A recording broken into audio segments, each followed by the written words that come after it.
Look at this classic Amazon search bar.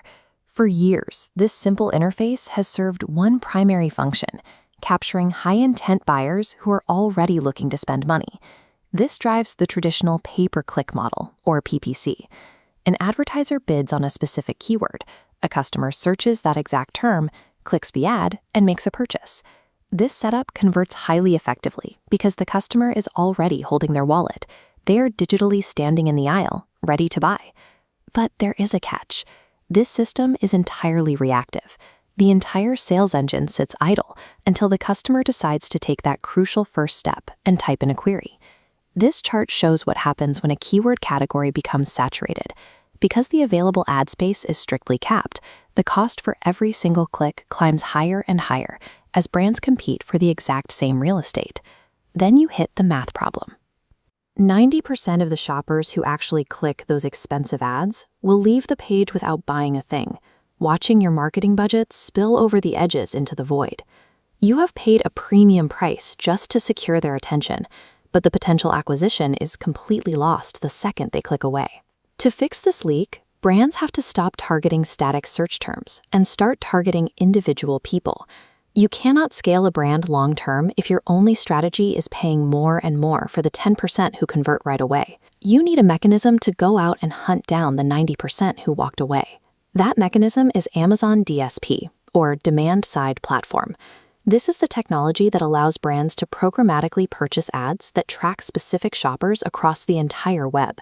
Unlike traditional search ads that only exist inside Amazon, DSP follows these users outward, onto news sites, streaming platforms, and independent blogs.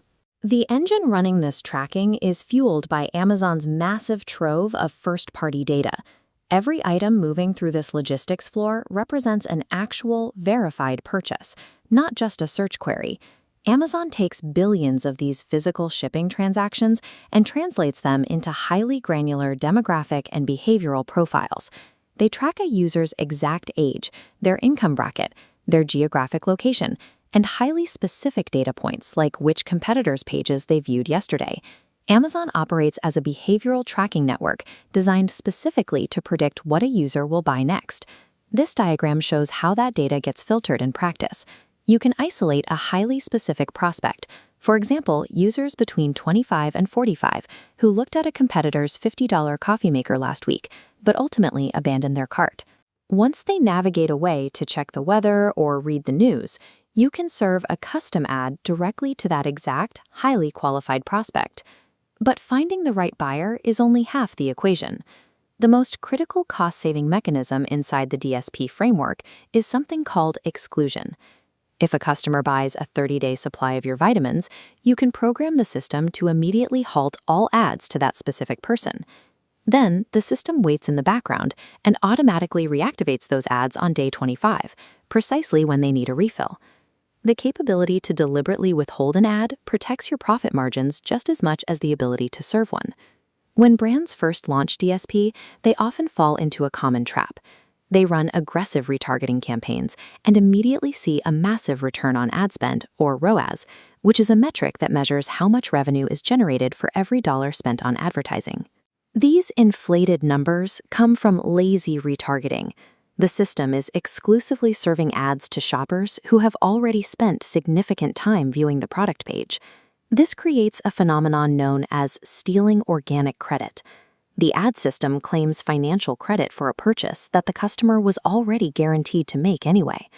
Optimizing purely for these vanity metrics creates a dangerous illusion of success. The numbers look incredible on paper, but the brand actually fails to reach any new shoppers who weren't already committed to the purchase.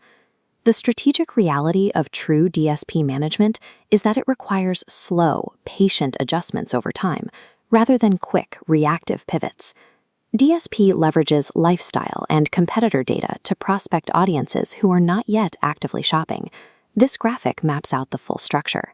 This top-of-funnel prospecting strategy creates fresh demand, eventually feeding those new users down into the high-intent search system at the bottom.